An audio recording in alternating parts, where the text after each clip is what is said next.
like cult and a half, man. It's like Taylor Swift, right? She's never gonna make a bad song to Taylor Swift fans. They're gonna love everything she puts out. Someone's a hater. I'm not a hater. Can you sing a Taylor Swift song? I know a Which couple. Bad Blood with Kendrick Lamar. I'm a guy. I don't listen to Taylor Swift. Lavender Haze. I don't know that. Antihero. What? Snow on the Beach. Dude, that's 4 songs more than I know. Was that Romeo? I know Juliet Love Story. song? Yeah, Love yeah, that's the Story, one. Yeah, that's a nice I song. know. That's a classic.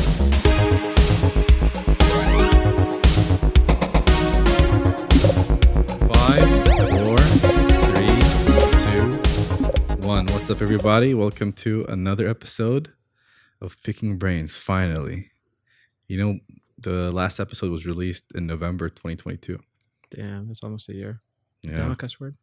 Yes, damn is fine. Damn is like the limit. Okay, fair enough. That was Yeah. quick. I didn't take that long to get there. Yeah, it's okay. We have Ali Farooq. Welcome, co-founder of Local BH. I'm sure everybody knows Local BH. If you don't, you're sleeping under a rock. Go ahead, introduce yourself. However you want to introduce yourself. Go Thanks, ahead. my man. I appreciate it. It's good to be here. We've wanted to do this for a while. Yes, Gotta say, man, I'm hella nervous. it's okay. Yeah, I mean, Local BH is interesting. Interesting that people know me as the co-founder of Local BH. There's more to it, but yeah, Local BH is something we're really proud of. But you want me to run you through through my story? Anything you want. All right, man. I'm gonna try and make this interesting. Yeah. Yeah. So my name's Ali. I am 27 years old. I studied law in the UK. Okay. And then in New York. But yeah, I became an entrepreneur. I think it just happened. It's a big switch. Yeah, big switch. Yeah. Saad, my partner and CEO, has been a big part of my life. So I've known him for a really long time. I think I was 21 at the time and sort of between law jobs. And I was just looking for something that really excited me. But I was still waiting for it at the time. One thing led to another, and we started this fintech company, and then, you know, we did that across the region, and we still sort of do that. And then Local BH happened. We saw space in the market for content for young people, and alhamdulillah, Local has grown to become what it is now, which is the largest digital media platform in the country. And the goal is for us to scale this. And we also have a creative agency. Yes. Our Hamza, our mutual friend. Caroline Amir. Yeah. Caroline Amir, CM for short. Hamza introduced us. So yeah, so Saad and Hamza are my business partners, also my really, really close friends. So How did you meet Saad, if you don't mind me asking? yeah, dude, ask away. I mean, so the story is that I was born in Zimbabwe. This goes back, yeah. Wow.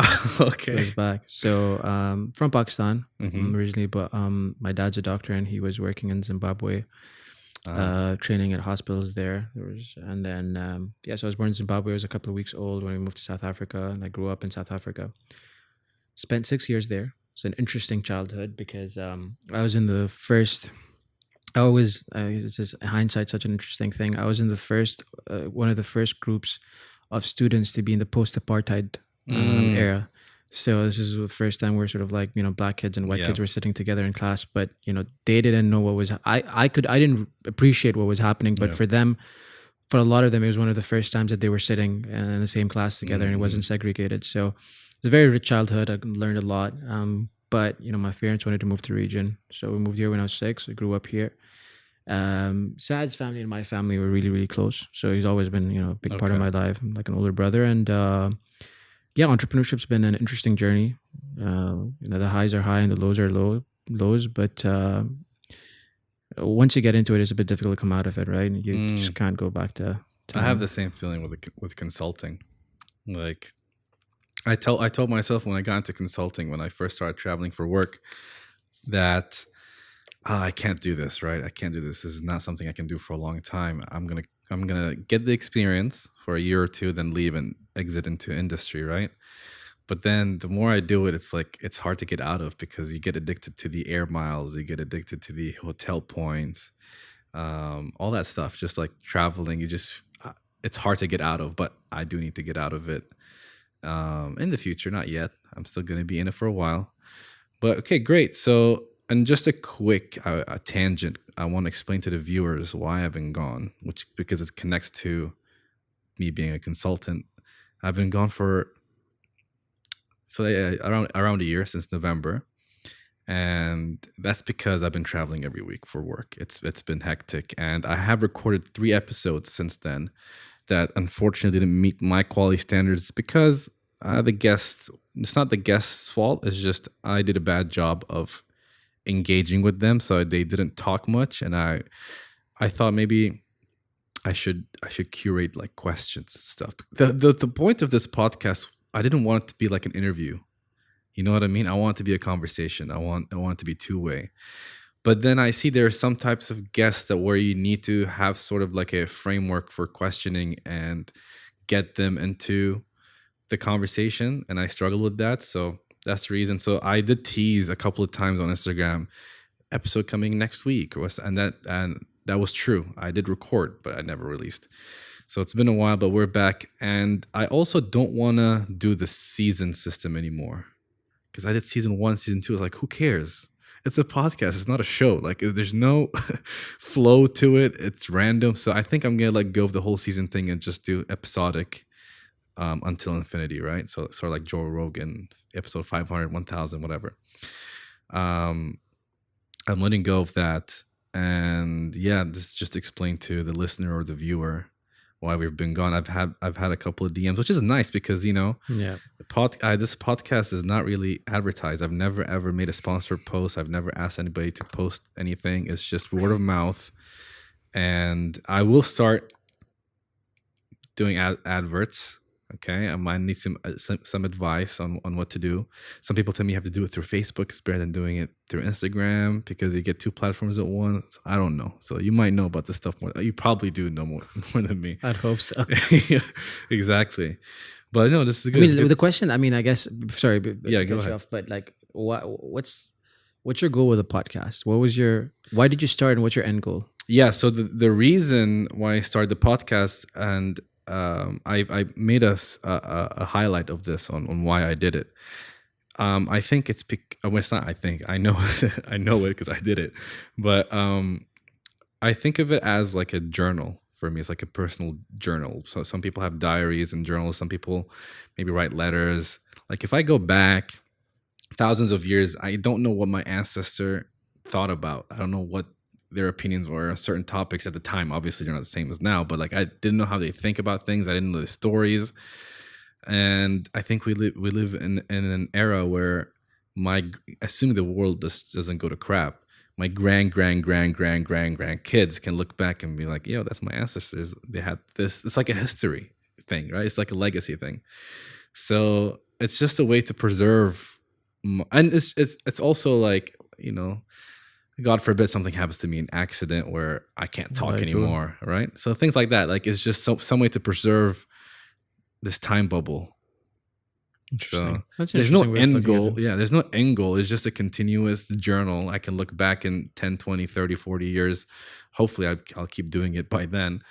But it's a way to preserve my thoughts and my conversations with people. I like that, man. I like that. You're we haven't known each other for too long, but you're a very charming guy, and I think for someone so you. young to be so wise in so many different areas of life, I think is it's inspiring, and I hope you continue doing it, man, because I think you have a lot of value to add to a lot of different people. So Thank you. And likewise, man, you're young too. We're like a year apart. So Are we? Yeah. Are we?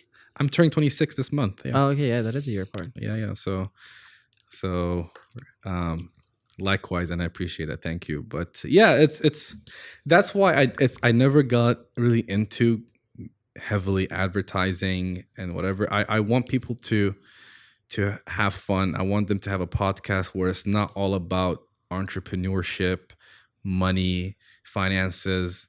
Yeah. And I feel like the Middle East, especially when you look at podcasts, and most of the podcasts that I know of are in Arabic, especially in Bahrain and the Gulf, and they're just like talking about money and things like that. It's not when I watch them, it just feels like someone's talking down to me, and not in a negative way, but just like I'm more experienced. I'm a CEO of these 5, 10, 20 companies, and this is what I did, this is what I need to do to get to my level. And I want it to be like the same level. We're all humans, right? Like you will notice yes, you're the co-founder of Local BH. I can take the angle of asking you, hey, how did you, what are the obstacles you faced in Local BH? I can ask you all these questions that you've gotten 100 times, right? But and we will do some of that, but I also want to have a personal conversation with you. I appreciate it, man. Right? I appreciate it. Because you're more than that.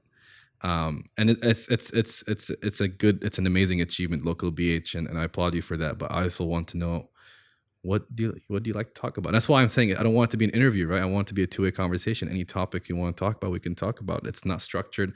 I do have a few questions. Go ahead. We'll get to that. But my number one question right now is, everybody wants to know this. Right? Everybody wants to know this. If everybody wants to know about Everybody wants to know this. Go ahead. What is it? Barbie or Oppenheimer? God.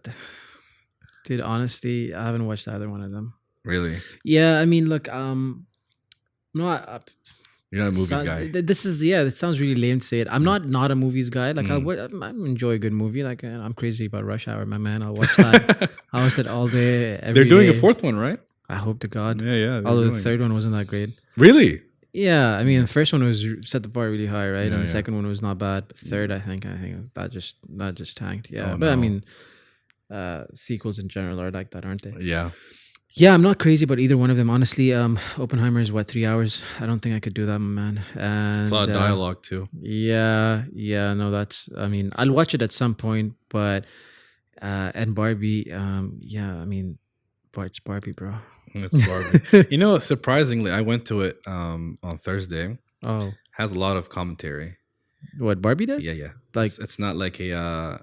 It's not a chick flick. It's not a chick flick. Having said that, there's some good chick flicks out there. Don't get me wrong. Yeah, but this is not. This is has a lot of meaning or deep meaning. Some of it is like on the nose. A lot of it is on the nose actually, but it's because it's like the target audience is PG-13, right? So you can't really be too subtle or nobody's gonna get it. Sometimes you have to be direct. But yeah, I thought I gave it like a 7 or 7.5 maximum. Yeah, I have a bad habit of falling asleep in cinema, so I had that. I used to watch a lot of movies because Bahrain, there's nothing much to do. Like growing up. That's, by the way, why you started Local Bahrain. Because there's a lot to do, but it's just not covered as much. But quick plug there. Yeah. Go on. Yeah. No, I'm saying like me growing up, there was no Local BH. Sure. Right? So. You're welcome. Thank you. You filled that need. But so I would go to movies a lot. Like I would go to every major release. But now I go to one, maybe two movies a year max. Yeah. The only reason I went to these two is because it's just like everybody is like Christopher Nolan's one of my favorite directors. But with Barbie, it's just an excuse for me to hang out with friends because they really wanted to watch it. And I was like, okay, let's go watch it. You went with a bunch of guys? Yeah, we all wore pink. Oh, no way. Did you really? Yeah. Dude, I want to get rid of this after this podcast. Yeah, no, I mean, I think I'll watch it at some point. I'll watch both of them at some point. But like, Guardians of the Galaxy 3 came out, maybe was it 4 months ago, 6 months ago, whatever it was, 3 months ago. I didn't watch it. And I waited for it to come out on Disney Plus before I watched it. And even then it took me 3 separate sessions to watch it. So I don't have the bandwidth to watch. So what do you do for entertainment? Read books. That's a good question, man. That's a really good question, JJ. Entrepreneur, no time to entertain himself. I think it's interesting that the word entrepreneur is used to describe me. There's people that are born to be entrepreneurs, right? And then there's people that sort of fall into it. It just happens because I think my partner Sad's a great example of it. I think he was born into entrepreneurship. He's done it. He did it when he was late teen, and he did it in his 20s, and he's done it in his 30s, and he's born to be like he's by definition is an entrepreneur, right? I don't know if I am that. I'm trying to figure it out. I think I fell into it. But what was the question again? What do you do for entertainment? What do I do for? Yeah, I mean, look, to be fair, work takes up a lot of my time, and just because when it's your own thing, it doesn't really stop just because it's 6. Yeah. So it's taken me a while to find things to work on and things to focus on. I've learned to understand that there's more to life than just entrepreneurship and business. That's a big part of who I am, but there's also other things I need to work on. So Dean has become a really big part of my life. And I think, and for most of us anyway in this part of the world, you grow up because you grow up and you're a Muslim or you're a Christian or whatever, but that's Yeah. just because your parents are. Yeah. But then there comes this point in life where you start to you question, choose it. and then you you question want it, to, and then you yeah. choose it, right? Yeah. If you want to, and so that takes up. I try to do my best there where I can. Good. I try to see, have a good group of close friends. I try to spend at least, I wouldn't say every weekend, but maybe twice a month with them. So what do you guys do? Do you talk? Football. Okay. Football is a big part, man. Football. You play football? I mean, I haven't played in a while. Because you injured yourself. Because I hurt my knee. But look at me, I'm such a good interviewer. Yeah, you've done your homework, my man. Was it a torn ACL? It was an ACL and it was a meniscus, which is just next to the ACL. Yeah. That's very common with ACL Football. and meniscus. Yeah, with football guys. So I tore this in 2021. So this was like the first couple of months after COVID when things opened up a little bit and we started playing football. And I just got into this really bad injury. And at the time, I didn't think anything of it. But about 18 months later, the pain just never sort of went away. It just kept coming back. So then I did an MRI and it was a torn ACL.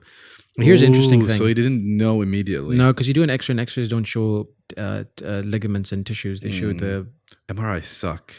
Well, the X-ray just shows your bones and the bone wasn't broken. So I didn't. So I just moved on and I just went... And then it just never went away. And then I was like, okay, well...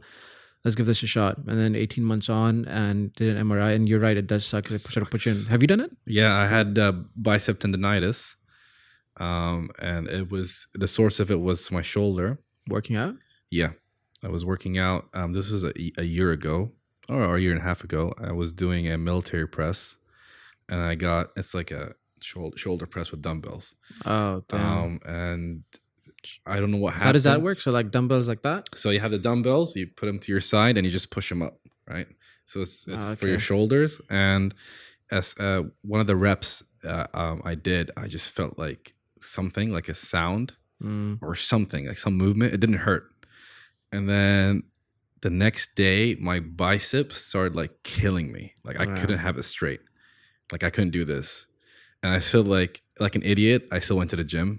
Like I have to, because I was in a phase where I wanted to work out and wanted to get fit.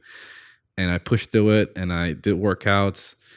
And then the third day, which was the worst, I felt like I'm gonna lose my arm because of the pain. Like I want somebody to cut it off. It hurt. Like I was driving home like this and I was like yelling.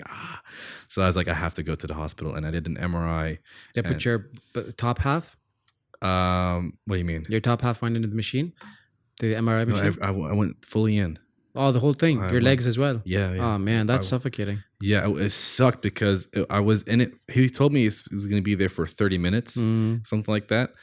And he had me like propped up, but it was not comfortable. And I had to have my arm in a certain position and it was not comfortable. So I couldn't have that still and so it took me an hour and 15 minutes in that machine. And I was about to be like, I don't want to do this. Right. And then that's the moment where he pulled me out like, oh, thank God. Yeah, it is one of those things. Yeah, no, I mean, for me, what happened is, I was playing football in early 2021. I don't know if we're going off on a tangent, but it's fine. Early 2021. These things happen. I was, the question was about friends. So I'll come back to that. Yeah. I'd play football every week and then I hurt myself and then I was, did an X-ray and then it wasn't broken. So I just had I was just on crutches for about a month and I was okay. And the sweating went down. So I just went back to like running and playing and I didn't think much of it. But 21 ended. Early 2022, I just felt like I wasn't me anymore. I grew up and I was fairly healthy. The guy who tells you to silence your phone does not silence their phone. Yeah, fine, you're the host. I think the rules are different for you. You make the rules, man. You can break them. Yeah. So I just, I grew up fairly healthy. I used to eat whatever I wanted to, but I didn't really gain. I didn't grow up having a six pack, but I wasn't unhealthy either. Mm-hmm. I guess COVID, growing up, I think your body just changes after metabolism. Your metabolism just tanks, man. Especially as a Pakistani, I think it's just terrible. And we have oil in everything we eat. So early 2022, I was just like, this is not me, man. I just didn't look like the person I was looking at. And I found a really great coach who I knew of. His name is Mo Feroz. Shout out Mo. He runs the Healthy Conscience. So he has a really great way of taking care of his people. I've just never been into gyms, man. I've tried. I've gone. Even when I was sitting in the UK, when I was sitting in Leeds, I tried to go gyms. I tried to go gyms here, and I'll go for a month, and and it's not, different things work for different people. It just didn't work for me. So yeah, January 2022, I went to gave him a call. I was like, hey, I need to come and see you, and we were sort of mutual friends, I guess. And his work is interesting because he focuses on a couple of things, which is uh,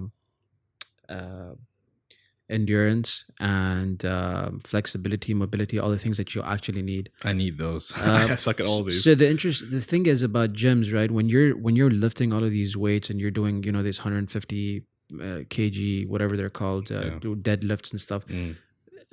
None of that is actually. It's a lot of that is ego lifting, right? Yeah. It's not actually necessarily that healthy for you. It's an extreme sport, just the way skydiving is. Mm-hmm. Skydiving necessarily isn't quote unquote healthy for you. It's an extreme sport. Yeah. So is this, when you're 50, 60, 70, your deadlifts don't help you. What actually helps you is how strong your heart is and how flexible you are and how agile you are and so on. And I really like that approach, and it's one-on-one, and he's a really interesting guy, and he's just super, super knowledgeable, not just about health and fitness, but about everything. So I started with him, and then he got me into running, and we started doing some 10K runs and 15Ks. And then anyway, fast forward about 6 months into 2022, the knee ache wasn't going away. So we did an MRI. Turns out it was torn. But this was a couple of months away from a Spartan race in Abu Dhabi that I was going to do with Coach Mo and the rest of the guys. Mm-hmm. And if I did the ACL surgery then, I would miss the race. Yeah. So I did the smart thing, and I continued training for 4 months. But in his defense, Coach Mo did turn it down for me, and he's like, "We're not going to run as much, but you're going to swim so you can keep up." But fast forward. So this was about, I think, August, September 2022. 4 or 5 months later, December, went to Abu Dhabi as a group. It was really fun. We did the Spartan race, about 12 kilometers in the deserts of Abu Dhabi. That was really cool. But then because Spartan is an obstacle race. It's not a straight race. Yeah. It's like, going through obstacles. And one of the obstacles is you climb up this little obstacle and you come out the other way. Mm. And I tripped on one and I fell. And it had to be like, I think maybe a 2.5 meter drop, which is like, the ceiling, just a little bit less. And you landed on your... And I landed right on that spot, and I could tell that I heard it. I could tell I heard it. But anyway, I came back to Bahrain. I got through the race somehow. You're just adrenaline gets you takes through. over, yeah. Came back, and then New Year's Eve, 31st of December, so about 3 weeks after the race, I did my ACL, and that was it. So coming back to how do I have a good time? So health and fitness. Wait, well, one last question. How long did it take for you to recover? Yeah, so did my thing on the 31st of December. They let me go. So New Year's Day, I had a new year, new knee, new me. New you. New me. Yeah. So January, February, I was recovering. I had crutches and I had like a little cast thing. Yeah. Then March, I started walking a little bit. April, I started running. May, and then June, I was back to full fitness. So I was doing 15. So you're 100% now. Yeah, I mean, that's where it gets tricky, right? Because I was doing 15, 20K runs in May, June. And I thought I was back, but then you have these highs and lows, man, and fitness, especially when you're trying to train for these races. And July, my energy levels were just absolutely zero. Like my body battery was at 5%. It's crazy because you're the same person, you're eating the same things, but then one day you're running a 20-kilometer distance, and then the next you're struggling to get yourself out of bed. So July, August has been just really, really slow in trying to recover. But in health and fitness, I think is a good. I don't know if it's an obsession, but it's a good way for me to have something to focus on. That's not entrepreneurship, because I spend a lot of my energy there, and then I need something else to focus on. And especially these Friday morning 4 a.m. runs have been really, really good for me. 4 a.m. Wow. Yeah. How do you do that? Are you? I was going to ask you this before. Am I a morning person? The podcast. Are you a morning or a night owl? Are you a morning person? See, I'm a little bit more complicated, right? I would say I'm a night owl. Like I like staying up. I hate waking up early. I hate it. But when I do wake up, I'm very productive. Like I'm very focused. I like zone in. Like when I do video editing, that's usually when I wake up. Like I just nonstop work. When I work in the evening, I procrastinate a lot, and I cannot sit still and work on something for 10 minutes. I'd have to stand, walk around, come back, work for another 5 minutes, stand up, walk around. It's so weird. But when it's in the morning, I'm just like, I don't stop. So it's very weird. So if you're asking me, do I, in terms of feeling energetic, I am not a morning person. If you're talking about productivity, I am a morning person. Yeah.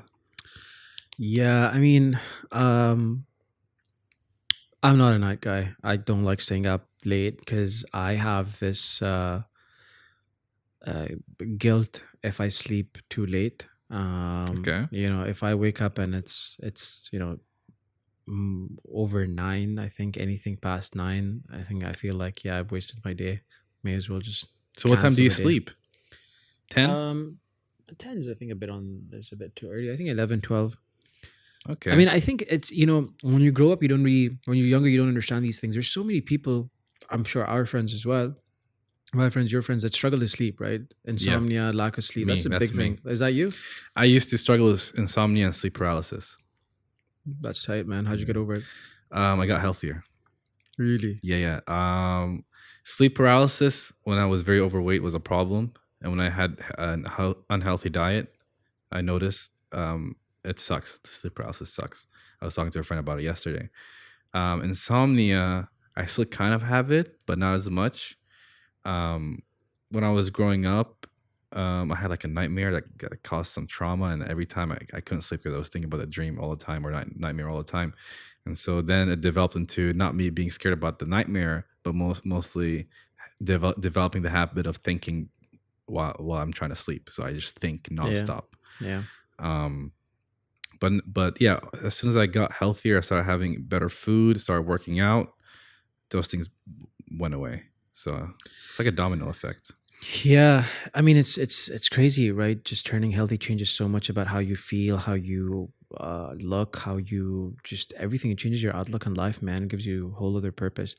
Yeah, I mean, for me, sleep is something I'm super grateful. Like if I go to bed, I'm passing out in like 5 minutes. On most days, and I love this and I hate this about me. Most days, if I'm watching something on my iPad or my phone, I will pass out with the phone in my hand, or the thing still playing, which is really cool. Yeah, that's me. I do that. But I'm grateful. No, I pass out really quick, and then I try my best where I can to wake up for Fajr as well, to go to pray in the mosque. So That's good on you. yeah, so those sort of habits, they don't it doesn't happen overnight. It takes a while, but I think I'm a morning guy. Okay. And I'm also just very I'm just very structured. Like I think you'll tell in this conversation as well. When I'm talking, everything has to be in chronological order, right? Like it has to go, and then I have to come back and finish. And I'll bring the chaos. Right, and you're like, hey, why'd you start entrepreneurship? And I had to go back to the day I was born, and then bring it back Zimbabwe. here. Zimbabwe had to be a part of that story. So I'm very structured in my way. So whether it's a weekday or a weekend, they more or less look the same. I just it doesn't matter if it's summer break, man. I'm not sleeping at 2 a.m. That's guilt I can't come out of. So what time do you wake up? Average. Like you wake up for Fajr and you stay up? No way, man. Yeah. It takes a while to go back to sleep. But I usually wake up at 7, 8. Okay. Yeah. I would say you would have, because you're saying you're having 4 a.m. runs. How often, when you had those consistently, how often? That's Friday runs. Just Friday. Those Friday. Because I was going to say, you said you sleep at around 11 or 12 and you wake up at 4. That must be unhealthy. If that was your like everyday thing. No, that's Friday. It was Fridays because, initially when it first started, I was like, no, I need to catch up on, because I sometimes work on Saturdays. On most Saturdays, I'll work, but not at work, not at the office. I'll go to Starbucks or whatever. But Fridays are usually the days where I used to be able to sleep in. But then once it became a habit, I just couldn't miss it, So I'd go home early on Thursday. It's crazy because Thursday's the start of the weekend, and you'd be like, hey, yeah, it's Thursday, but I'd go home earlier than usual and sleep and wake up on Friday morning at 4, go for this run. When I finish, the run ends at like 6:37, and then you go to the bar. But it's a bit too much. Am I sharing this too much? No, it's a a conversation. Yeah. Who cares? Okay. All right. Forget the They don't camera. care. They don't care. Yeah. Yeah. So that's again one of those ways that I'm super structured. Like I have to go to the same barber, I have to go to the same hairdresser, same time, same day, every single week. So what happens if this structure gets disrupted? It's Yeah, Like, does it then affect other areas of your life? Like, let's say you miss the run, 4 a.m. run, you missed it. Does that then start developing kind of like, oh shoot, I messed this, so I'm probably gonna have a bad day. If I'm gonna have a bad day, I'm gonna have a bad week. Does that, or do you have this healthy habit of pulling yourself out of like, okay, it's okay. I took 2 steps forward, 1 step back. That's still progress. it's a good question. Yeah, I'm not very good with myself, to be honest with you. I'm Okay. not like, yeah, it's something I'm trying to learn. It's something I was thinking about it the other day. I think I was talking to someone about it as well. You're exposed to so much after you turn 25, and a lot of that is not external, it's internal. It's about how you feel, how you view things. And after I turned 25, there's so much about me that I'm trying to figure out. And one of the things I figured out is that I'm not very good with myself. I constantly feel like I haven't done as much. Mm. And so I don't know if I miss a run, I feel like I'm gonna waste. I'm gonna have a bad day or a bad week. But I just know that I'm really, really disappointed that that happened. But yeah, it's something that I'm trying to work on, is to be a little bit more flexible. But I'm just really structured in the way that I am, and I think there's good and bad in that, because the good is that you're consistently Yeah. doing the things that you need to do. Yeah. Um, Yeah. You form good habits. you form good habits, and a lot of habits are not formed because you want to. It's a matter of discipline, Yeah. right? So do I want to wake up every day for Fajr? Do I, and I'm not saying I'm perfect. I probably missed, half the week of Fajr, but Mhm. the point I'm trying to make, or runs, or, But you're striving. but Yeah. at least what you're doing is that it's not a matter of do I want to, I have to. It's something that it's a habit, it's built in. So I think, but then also I think the con of being very structured is when, like you rightly said, when things don't go your way, how do you sort of react? Yeah. I think also, would you then say you're not a very spontaneous person? I get called boring a lot, and Okay. it's something that I yeah, I mean, am I spontaneous? It's a lot of Somebody told you, hey, self-reflection. Hamza comes to you, says, hey, let's travel to Thailand or Bali or whatever. Let's do it next month. Yeah, no, I think I could What do would- that. Okay. Yeah, I could Okay. do that. But like, for the most part, I'm very. I just keep going back to it. I'm just very organized in the way I need my day to go, my weekends to go. It's not that I don't like adventure. I love scuba diving. I love skydiving. I love those sort of things. I say I love skydiving. I've done it the one time. I've never done it, so I skydive all the time, bro. yeah, I do it all the time. But yeah, so I just there's this couple of hours every weekend where there can be chaos, but that's organized chaos, Yeah. right? Everything around it has to be Like, there's a variance that you're okay with. yeah. I'm like 6 p.m. to 9 p.m. on a Friday night. I'm up for anything. Okay. So you said some people describe you as a boring person. Yeah. Do you think you focusing on Dean affects that? Ooh, interesting. This just got interesting. Yeah, I'm 'Cause sure. I struggle it with does. that too. I'm sure you do. I think me and you have talked about this Yeah. off camera many, many times. Yes. Yeah, I mean, look, you'd say no to a lot of things that maybe guys our age probably don't say no to. Yeah. And it's not necessarily because you don't want to. Mm. But it's just Discipline. discipline. But I think there's also certain things that maybe you don't want to. Yeah. So like, for example, alcohol is something I've never been interested in. It's Never. not like I feel like I'm missing out. I've just never been interested in Yeah. it. Or, but there's other maybe sorts of sins Yeah. that maybe are appealing, but then, in trying to be disciplined, you stay away from. So I think, yeah, Dean definitely has something to do with. There's something interesting I read recently, and there's this, I forgot the term for it, but they were trying to understand why some people do a better job at losing weight than other people when they are on diets, right? And the study suggested or talked about, I forgot the name for the term, but the idea that somebody who sees the value in the food now versus somebody who has a long-term, who sees a long-term effect of this food, right? So, and what I mean is, if I'm really hungry right now, I really want a McFlurry or a McBurger. What is it? What is it called? McChicken? I don't eat McDonald's, so I don't know. McChicken? Big Mac. You got it right. Yeah, Big Mac. Whatever. I'm gonna get roasted for this. He called it a McBurger.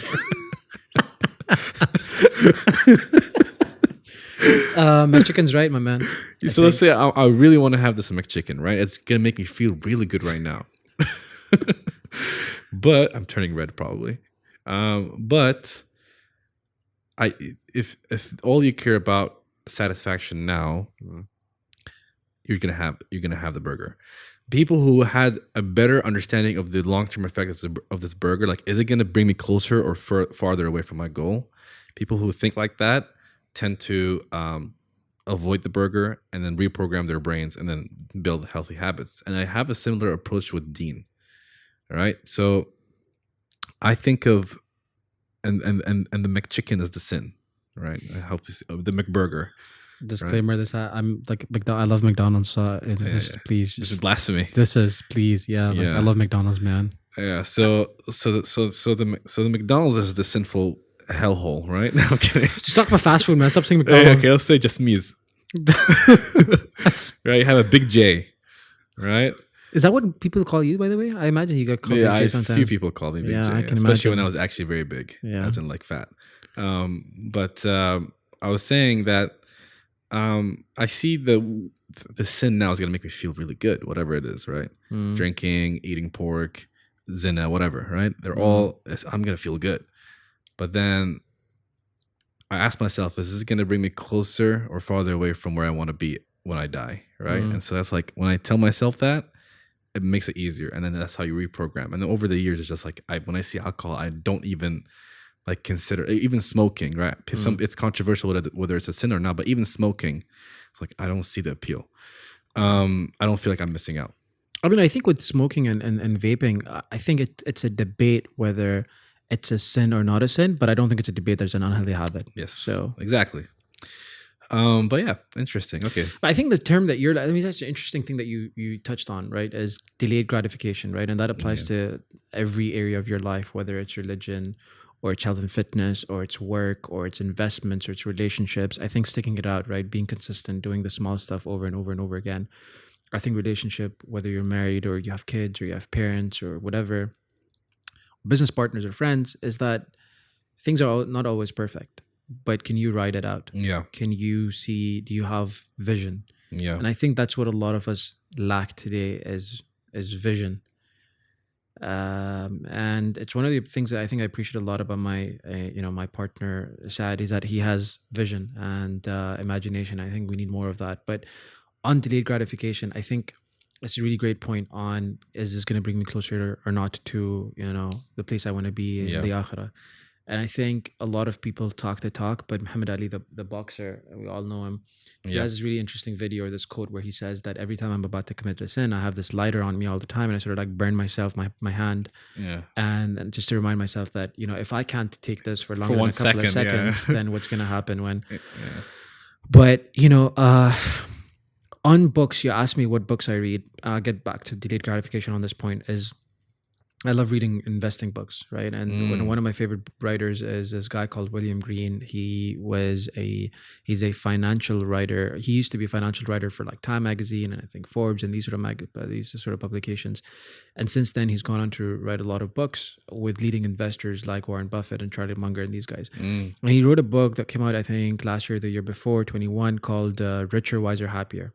It's one of the best books. I think I heard about it. One of the best books of all time. Right, one of the best books of all time, Richer, Wiser, Happier. I recommend it to everybody. What he does is he goes and he spent a lot of time with these world-class investors, and he got to learn not just about their investing life, but also who they are as people and what makes them happy. And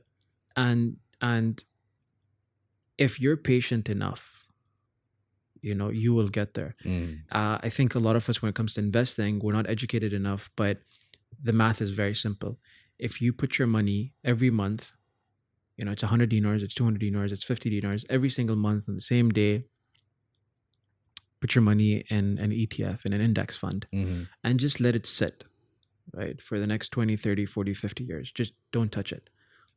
Delete gratification. Stop thinking about the next stock that's going to blow up. Just put your money in that. Yeah. And the stock market, on average, grows by 7.5 to 10% every year. Yeah. So let it compound. I think it's the same thing with health and fitness. If you can just do the small stuff over and over again over the long term, you meet those goals. But there's a very interesting. Sorry, I want to talk about this topic on investing. There's this really interesting book. There's these two investors. Actually, I think Richard Weiser Happier talks about it as well. There's this guy called Nick Sleep and another guy called Qais Zakaria. And the two of them were investment bankers. They're very close to Warren Buffett and Charlie Munger. And these two guys set up an investment fund, but they had a very interesting model. Instead of charging people the industry standard of 1% to 2% of the value of the assets that they have, what they said is, we will only charge you 20% of the profits we generate you if we generate you more than 6%. Right? And these guys had an annual, I think, they ran this fund for about 13 years, between like 2005 to 2015 or something, 2013. Over this period of time, they had a 920% return, right? And then at the end of that period, I guess they had made enough money, and they had enough money in all of these stocks and ETFs that they had traded in, that they were making enough money off of the dividends alone. And they felt like, okay, we've done what we had to, and they shut the fund. They gave the investors back their money. Investors were very happy. And they said, we've done what we had to, and it's time for us to focus on other things like philanthropy and charity and whatever. Yeah. And when you're talking about earlier about this podcasts, and a lot of it is about money, it's a question I ask myself a lot, and I think a lot of people like you as well. There comes a point when money just doesn't buy happiness, because how many cars are you going to buy? How many trips are you going to take? How many watches are you going to buy? And finding happiness is something that I think is a bigger question for me than how do you make money. Yeah, I think I believe that there's a certain point of happiness that money can buy, right? But after a certain limit or amount, it's just like, who cares? I think for me, I just want to be wealthy enough to be comfortable. You know what I mean? Is there a figure? In Bahrain, probably 3 to 4 million BD. What's that, about $10 million? Yeah, I think that's like building generational wealth. Not generational wealth, but like it'll get you a decent house. That's probably going to be like $500,000. That's a decent house. I'm talking about like a. That's a very decent house. Yeah, but the house. I think you're being generous, my man. I am. But I'm talking about the land and the house, right? So like the land nowadays depends. Like average would be like 180 to 200K for land. Then you have to build, right? That's another 200. So, but I think the figure for me is 3 to 4, because I'm not gonna have to work ever. I mean, it's, fixed term deposits at the moment with banks is what, 6%, 5.5%, 6%. So if you want to be making, I don't know, 5,000 dinars a month, how much do you need to put in to make that kind of money? Yeah. So I mean, there's a part of it that I'm gonna invest. Maybe I want to start a company. So get ready to lose your money for starting a company. That's why I'm gonna have a safety net, right? I'll show you after the episode. I did have a savings. I call it a savings calculator, but it's more so like an investing calculator, where I have a plan of 20 years divided by months. So it's like first row in the Excel is month 1, month 2, etc. until we have however many months it takes to make 20 years. And it shows how much I'm investing every month and the return, and then the starting investment for next month. So after I get the return, etc., I'm gonna. What are you investing in? ETFs. Oh yeah, I think we talked about it, right? Yeah, Which one are you investing in? VT.US. Vanguard Global, yeah. Sharia compliant? Did we have a discussion? I think we had this. I'm trying to get out of it. I I want. am too. That's why I was asking you that a few months ago about the other app you told me I'll about. I tell think you it's about called that Rasid or after. something. Yeah, there's a couple. I'll tell So you about I after want to this. shift away from that because I didn't know about that. But Yeah, I mean, I have. I'd recommend. I mean, actually, it's not financial advice, so don't get me later. But I'll just tell you what I'm doing. I'm gonna cut that out. I'm just saying what I'm doing is the SPUS. That's the ticker, SPUS. It's the Sharia compliant ETF fund for the S&P 500. So what it does is it takes the 500 largest companies in the US stock market, filters out the non-Sharia compliant ones, and then leaves you with the Sharia compliant ones. And then Is there a global version of this? What if I don't want to just invest in U.S. companies? Yes, there is the MSCI or something, which is a world, is a global ETF. I think it still very heavily invests in the US, but there's some in Japan and Saudi. That's what VT.US is. I want something like that. Yeah. Yeah, I think I was thinking about it too the other day. I think I'm too heavily invested in the US stock market. I probably should diversify as well away from it. But yeah, 100%. I mean, I was speaking to someone very knowledgeable a couple of days ago, and he was asking me, he was like, we were talking about investing in ETFs, and he said, do you invest? And I said, yes. Do you? And he said, yeah, in ETFs. And I was like, oh, which one? And he said something, and I was like, is that Sharia compliant? And he's like, is that important to you? And I said, yeah. And he's like, does it really matter? And I was like, of course it does. I mean, he's like, money's money, right? And I was like, he's like, well, look, if, I mean, in his defense, he was like, if it makes you, sleep better at night, then, do you? And I'm like, yeah, it does. So you do you, my man. Yeah, no. But my investing strategy, well, it used to be because I stopped investing for a while because I got engaged. I'm getting married January, so I have to. Can't wait. Thank you. Yeah. You're invited, obviously. I still didn't send out the invites. So I know. I love the ring, man. I love it. Thank you. I'm really happy for you. Thank you. So, I paused investing. I will soon, but my investing strategy is half my salary. 40% goes to the ETF. Wow, mashallah. And then 10% goes to like anything I feel courageous enough to invest in, stocks, whatever. Crypto. I think I'm very crypto heavy at the moment. Okay. Yeah, I think I've invested. Which ones? I'm just into Bitcoin, man. I don't Bitcoin. believe. We mine Bitcoin. Me and my brother. Yeah. Do you? Yeah. Okay, nice. We mine Bitcoin. I want to rob a house. I know where to come. It's not here. It's another place. Can we do the next podcast there? Yeah, I got you. I wanted so real quick before I lose focus. Obviously, it's a conversation we can continue with, but I was curious if I went because ChatGPT wasn't a thing or wasn't a big thing since last episode, so I didn't talk about it much. Interestingly, I've asked it to ask you questions. I briefed it on what Local BH is, and I said, "You're a co-founder of Local BH. What questions would you ask this guest? Let's see what ChatGPT wants to know from you. Let's see. Let me open the chat. You sure you're not just asking it right now? No. All right. This again. I don't think these questions are wow. Go on. But this is what it wants to know. Let's have it.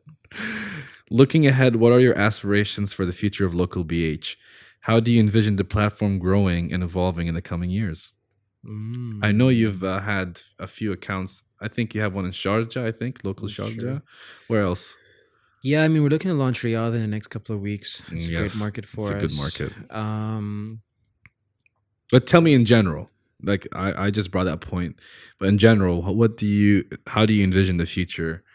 What does the future of Local BH look like to you? So Local fills a gap for the... By the way, could you bring the mic a little bit or angle it a little bit that way? Yes. There you go. Good. Yes. Go ahead. Yeah, I mean, Local fills a gap in the market for young people about places to go, things to do, and I think it does a really good job at that. And I think there's always things that we can do better, but we're very proud of what we've been able to achieve in the last 3.5 years. The breakdown of that number. So on Instagram, we have over 100,000 followers, and we have about 102,000 Congratulations. followers. Thank you, sir. And about 85,000 readers on our website every month. And then, TikTok has about 30,000 followers. And then we launched a similar platform in Sharjah and then Riyadh. And we want to be in, 20 cities in the next couple of years in the region. Okay. So the breakdown of that demographic, the way to look at it is that, there's about 1.6, 1.7 million people in Bahrain.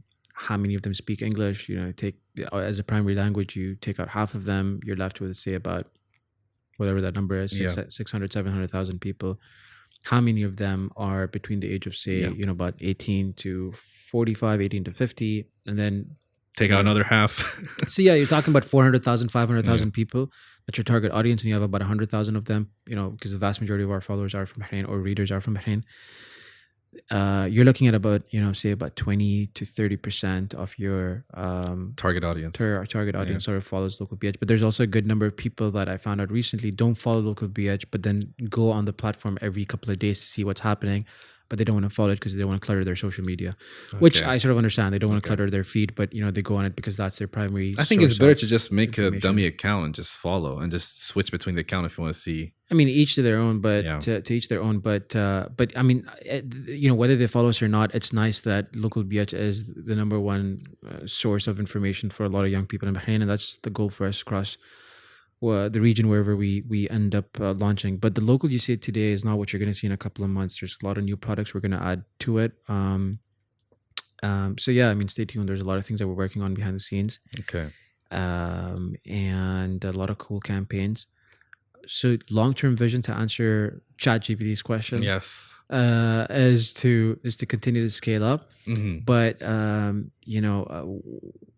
local takes up a lot of our time, and it's something we're very proud of. But we also have a fintech business. We also have a creative agency. We have sort of some other ventures that keep us busy. Mm-hmm. So they're trying to figure out. I mean, the industry is moving so quick, right? ChatGPT, like you rightly said, didn't exist 6 months ago or a year ago, and it does. And now it's such how crazy is that? A year ago it didn't exist, and here we are. So I think it's important to understand. There's a very interesting gentleman I met recently, and I'll introduce you to him as well at some point. He's a cybersecurity genius, this kid. And he happens to find himself in Bahrain. He's this German kid, very, very smart. And he's super popular. He's consulted. He's been, I think, on Business Insider and like CNN and stuff. And he's a German kid, happens to find himself in Bahrain. And when I was speaking to him, I was like, how did you end up in cybersecurity or tech? And he was like, when I was a teenager, I was in school or something, I asked myself a question, is what's the old language? Latin. He's like, I was being taught Latin in school. Is Latin going to be more important for me in the world in 10 years, or is tech? And he's like, I decided it was tech, and I focused on that. So I think the goal is to understand, for me and my business partners, is what is going to be important for us, what do businesses need, what do people need in the next couple of years, and then jump in that opportunity and research it and try and build the best sort of possible product around it. Mm-hmm. Okay, I want to meet this German guy or kid. I will introduce him. He's a very, very cool guy, very knowledgeable. It has some other questions. Do you care? Go on, ask away, my man. Ask away. They're talking about something about how, I mean, because it's a long question. You know how ChatGPT is. I'm trying to summarize. I'll ask you the questions. Go ahead. Okay, go ahead. Who's the most interesting person you've ever met?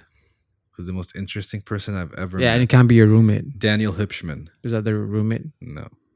What do you mean roommate? The guy you met in the US. Yeah. He wasn't my roommate though. The guy was your roommate's friend or whatever. He was in the same hall. Yeah, that's the dude. Why can't it be him?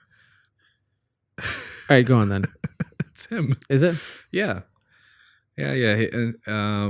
He opened my mind to having meaningful conversations, because I didn't have. And Bahrain, when you're growing up, it's just very shallow, very superficial. So I wasn't used to it. He opened. Sorry, I don't think that's a Bahrain thing, bro. I think that's just when you're younger. No, even even people my age, I struggle to have these kind of conversations with them. It's not a jab at them. It's just the way it is. They want to play football and tear their ACLs. And if you ask them something a little bit serious, the answer is like, why are you so serious, bro? Yeah, exactly, right? Want to play FIFA, etc., which I get, right? But and I'm not trying to be like, oh, look at me, I found the next higher level, right? I'm above you now. It's not that. It's just, it's not for everybody. Not everybody wants to just talk about philosophy or whatever. I don't like talking about politics, but some people love talking about politics, and then when they look down on me, it's like, why don't you have an opinion on guns or whatever? Yeah, I was like, I don't care, right? Anyway, so I do dabble in politics, but I was just making a point that, so he made me look into things with deep thought. He made me more introspective as a person. He taught me a lot about his beliefs, other people's beliefs. He's homeschooled, so I didn't expect that from a homeschool person. Like all the homeschooled kids I met in my college, they had some sort of areas that they excel and areas that they are lacking visibly, meaning social awkwardness, whatever. And it's just the way it is, because when you're in homeschool, you don't get to socialize with a lot of kids. But there are some programs that do that where every week you meet with the kids. Anyway, so I when I met him, he told me he was homeschooled. I couldn't tell, because this guy, he excels at social confrontations. He's very, very intelligent. Him and his brother, all his family, they're just amazing people. So yeah, I think it's him. There's a I don't know about being homeschooled, but I definitely have some thoughts, unpopular maybe opinion on the way the education system is built, or the way it was when I was younger. I think education today is not designed to Keep up. is not designed to prepare kids for what the world actually looks like. I think all of this nonsense about chlorophyll and photosynthesis, I mean, how important is that to the average person? Yeah. How important is that to you? How important is that? If you're going to be a biologist, I get that. But so much is spent on like technical mathematical formulas and things that aren't. How important is health and fitness to you? Is photosynthesis more important to you than, or are these, like the organic formulas in chemistry Or more history, important? the history of America. Like why? I get it. Is any of that more important than your health? So we don't repeat it. I guess that's what they're gonna say.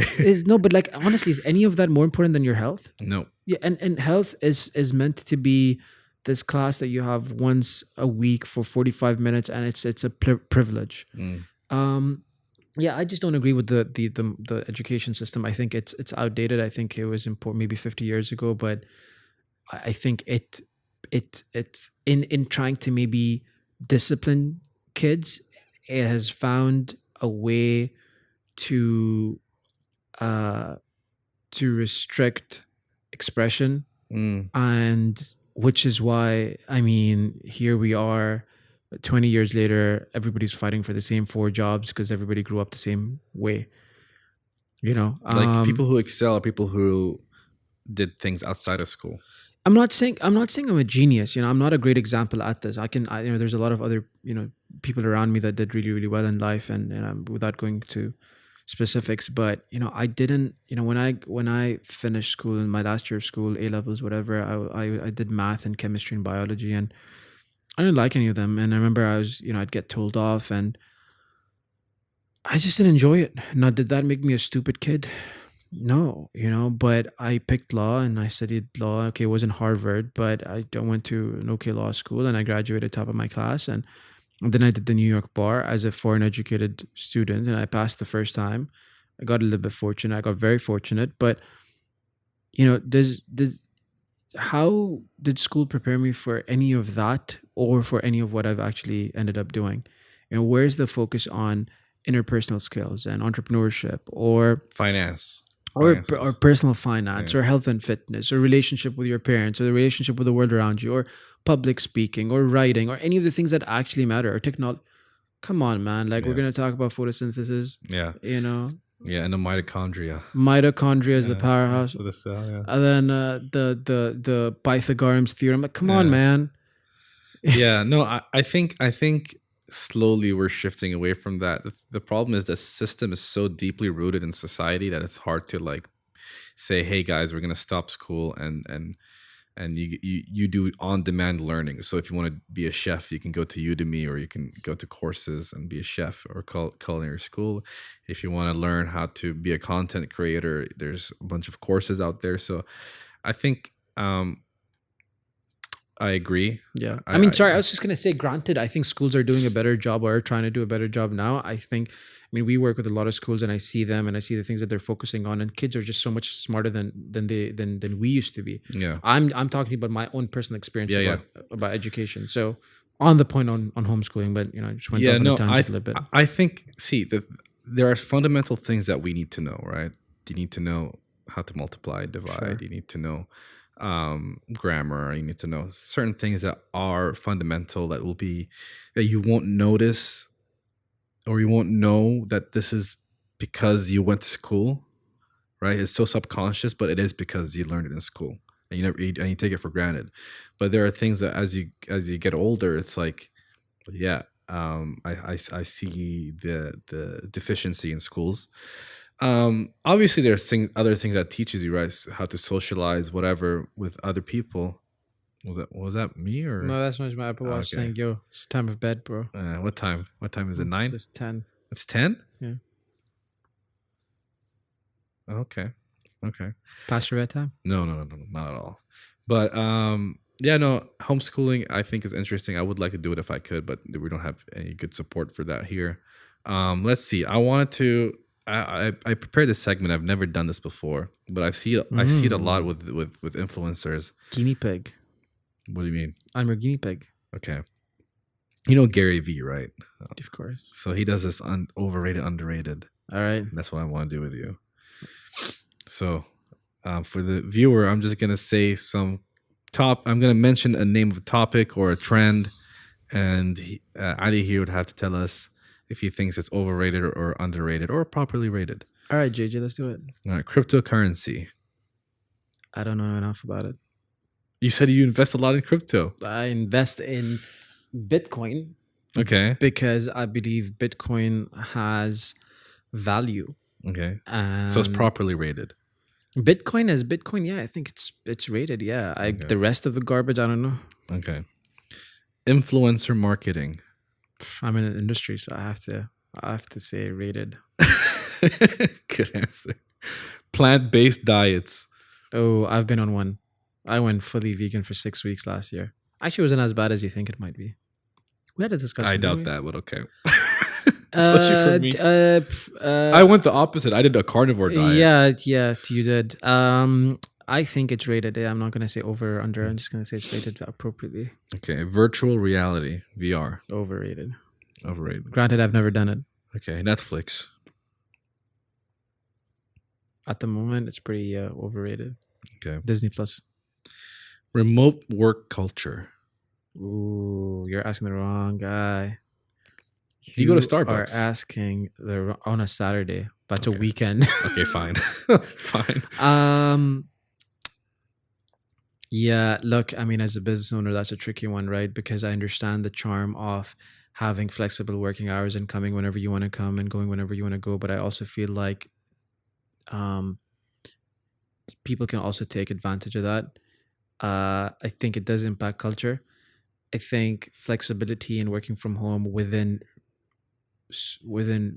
a structure is okay. I think maybe like a day here and there, but every single day, I think that's tricky. Okay.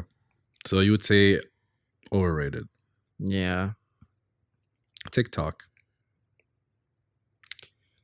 I know I'm in the creative space, so I should say I know enough about it. But on a personal level, I'm not on TikTok. I just feel like I don't have enough time as is, and to spend it on a social media app that's that addictive would be I don't like harmful TikTok. for me. Maybe all my social media energy goes to Instagram, TikTok. Sorry, Twitter, and Instagram. You use Twitter? I love Twitter. I'm never gonna call it X. X can go Twitter. Do one. I think Twitter is like hell on earth. I love Twitter. It depends what Twitter you're on. By the way, there's whole like different kinds of Twitter.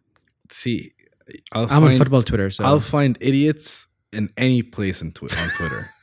Whether if I'm they're pretty toxic as well. If I'm in the most positive pages, I'm just gonna find idiot and who's tweeting something is gonna piss me off, and I'm gonna write a whole essay. Nah, I'm just on football Twitter. Okay. 4-day work weeks. I will judge you for this one. You know this what? one? As a startup, I feel like even 5 days doesn't get you enough work done. So it doesn't. So 4 days would just be like you may as well shut down the business. You really think that? I think as a startup, yeah, as a startup. As I a mean, startup. I think when you're working for like a big four or a bank or whatever, I think you can maybe perhaps get away with it. But I don't know. As a startup, I doubt it. Okay. So would you say it's overrated?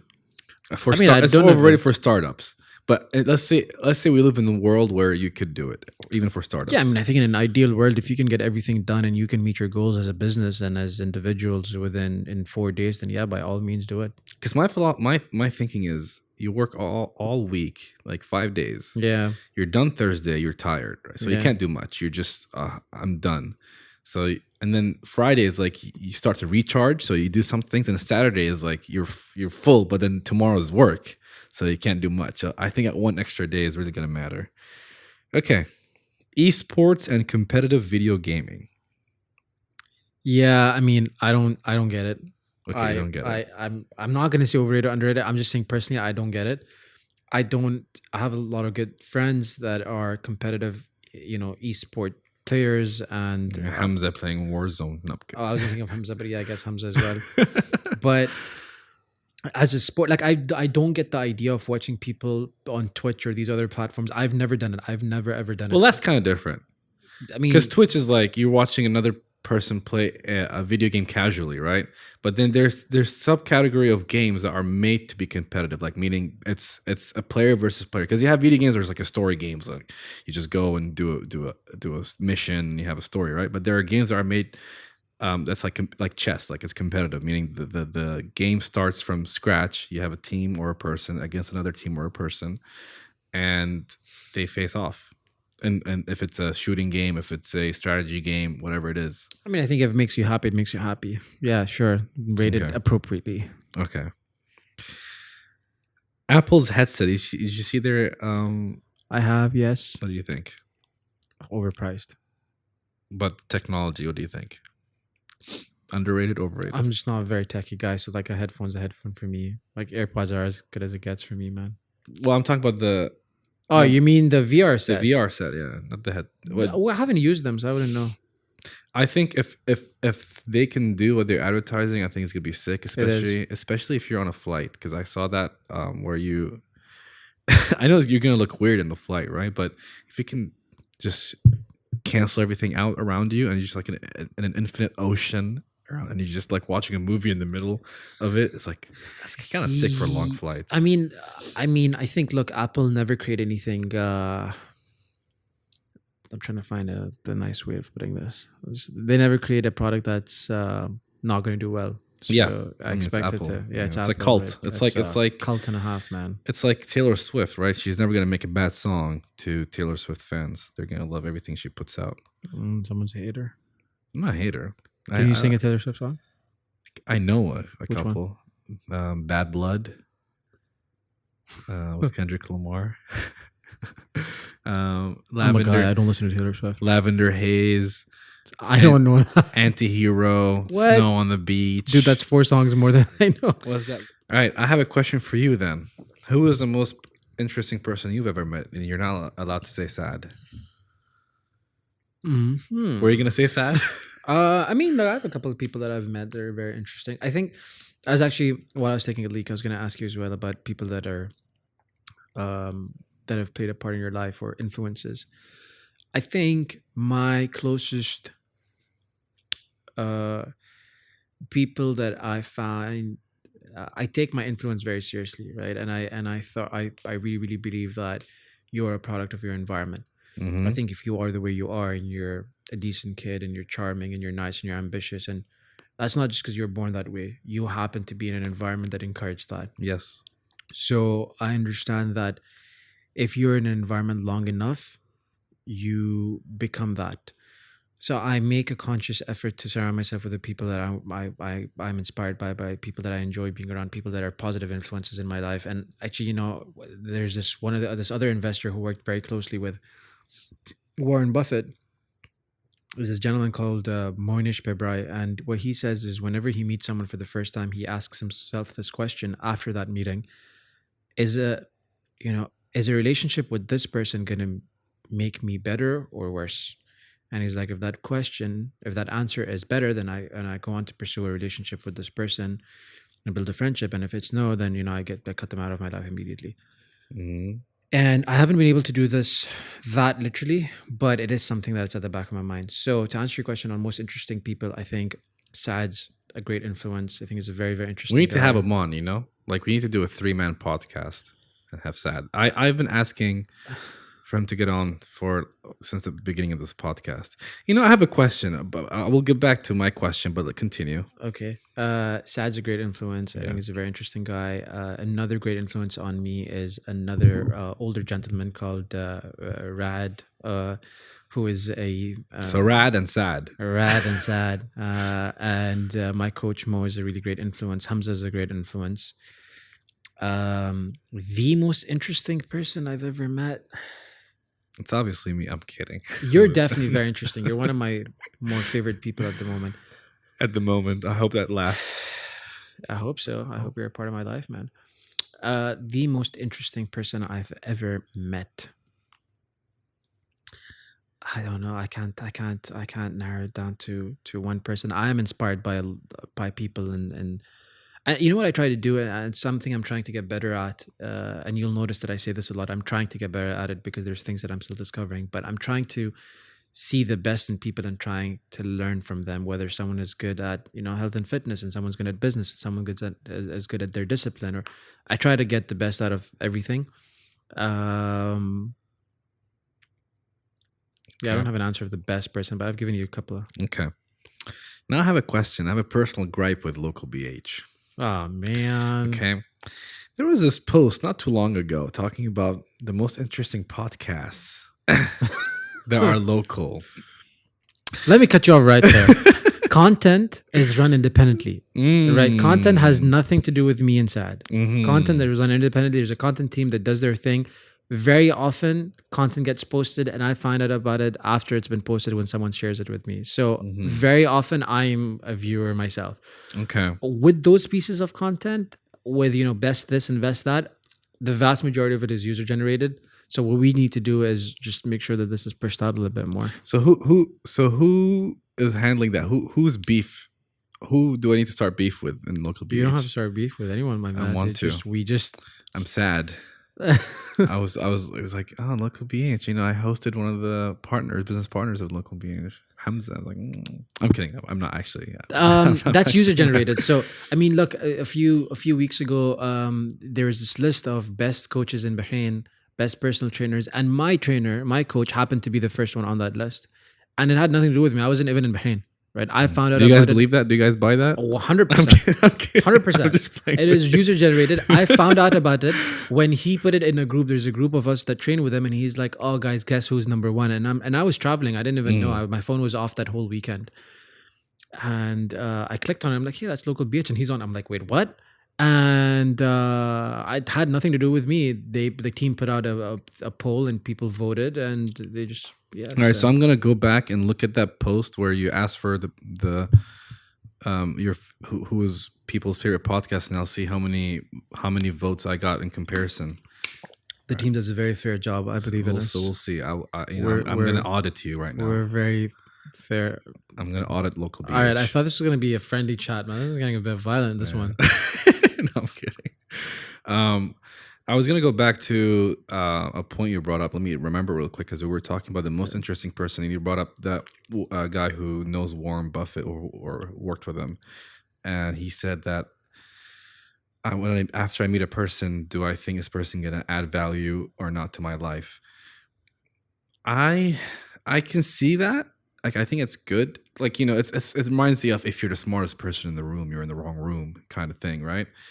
But I also, it's like, there are times where it to me, that kind of has like a transactional view, transactional relationships. How can this person help me, benefit me? It's a little bit self-centered. It's not always bad, right? Because sometimes you need that. But I feel like, what if I'm the one who's adding value to the other person? I think when you am I wasting my time? I think that's an interesting way of looking at it, but I don't necessarily think I'm going to give him the benefit of doubt, and I don't necessarily think he meant, is this person going to be of value to me? Is this going to be a relationship that in general Two-way. is this relationship going to be good for me or not? I think there's a lot of value to being good to someone and being able to add value in their lives. So I don't think he necessarily meant that, but I think what he meant, or what I'm taking out of that story is this person good for me or not? And it doesn't mean that this person's going to be able to teach me something or give me money or whatever. Is this person generally good for me or not? Okay. I mean, hypothetically speaking, you might not be able to teach me something I don't already know. But does this mean that you're not a good relationship for me? No, not at all. There's a lot of value that you add to my life in other ways. So, okay, fair. I was going to ask, this is a completely different topic. I was going to ask, what's something that you bought recently that you think is like, it was a good purchase?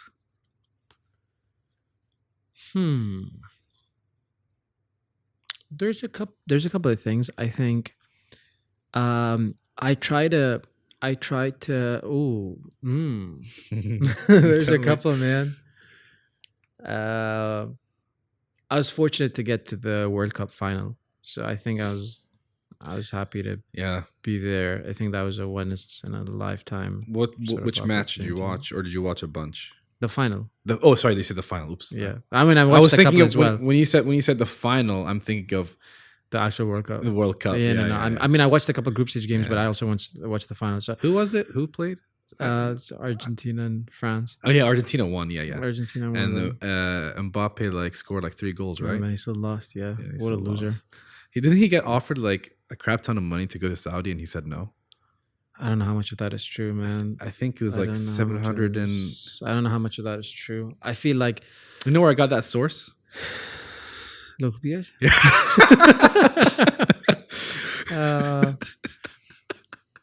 This is gonna backfire big time. No, I think look, what local BH is not a news agency. Right? We don't claim to be one. We're just talking about what is out there. I'm saying that local BH may have said that this is in the news. I saw it in other places. I'm sure. Puberty, rap. They've blown up too, right? Puberty's blown up. Yeah, it's always been big. I think it's a lot bigger now than it used to be. But just to address local BH, I think local BH talks about what is trending, not necessarily that confirms that this is the news, because we're not a news agency. It just says local BH is really good at that. By the way, we're very good at saying, hey, this is happening out there. The press in this country is talking about this, not that this is happening. And we're very careful about the way we phrase things. But yeah, I also feel like this constant obsession with these football players moving to these countries. It used to be, it's Saudi at the moment, but a couple of years ago it was. I mean, there have been so many countries that have come and gone in these sort of stories, but very often it's just the hype that is in the build-up to these players getting the move. But once they actually get there, I don't think they're able to really make the kind of impact that people feel like they could. Okay. Who's your favorite player? Football. Ooh. Did you ask me about my favorite purchase? How do we end up here? Yeah, I asked you what's something you bought recently that you thought was worth, and you told me the football. No, I was just saying there's a couple that I got. I think I got a pair of Valentino sneakers that I wanted when I was younger. So I do this a lot. Like I try to do this as much as I can. Things that I wanted when I was younger, I try and get them now, and just to see how I feel.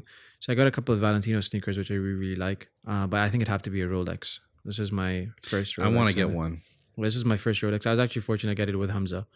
It was recent. I was a year ago? No, it was earlier this year. It's earlier this year. Yeah, he told me. He got a Rolex.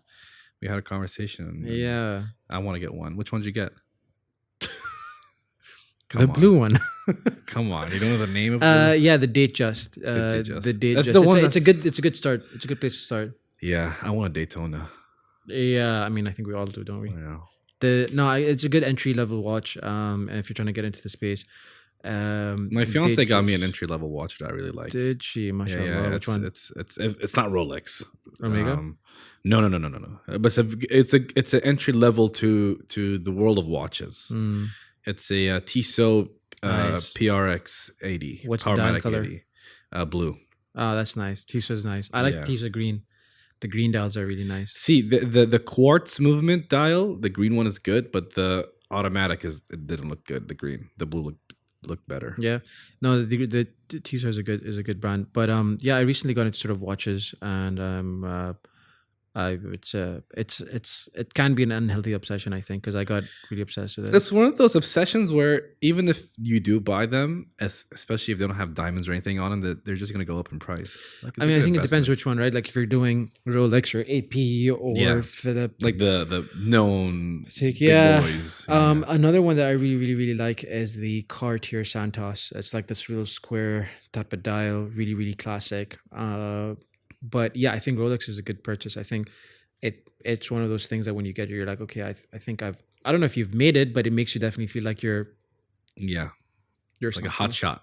I don't know about hot shot. The thing is, just more on that point on, is it ever enough, right? Because at some point you're like, hey, maybe if I get these pair of new, Nike sneakers, I've sort of made it. And then you're like, no, it needs to be, I don't know, on running. And then it's Gucci. And then you get to Valentino's, and then you get to, and then it's just, it never sort of ends, right? I think when I was younger, if you said, hey, you'd have a Rolex that you'd be able to buy, I mean, to a lot of people, it's nothing because they've grown up with it. For a lot of people, it's not. But if someone said to me, hey, you'd buy a Rolex, I'd be like, yeah, that's awesome. Then you get the Rolex and you're like, yeah, that's the cheapest Rolex. I need to get the next one, the next one, and the That's next how they one. get you. Yeah. That's how they get you. There's a story that I have to share, and it's one of my favorite stories. It's another one of my favorite books called Psychology of Money. You really like your money books. My money books, but no, not necessarily the aspect of money, not the money itself, but the process and the thought behind it. Because I think if you're smart enough to make the right decisions to get you that kind of money and that kind of, it's not money, it's the financial independence.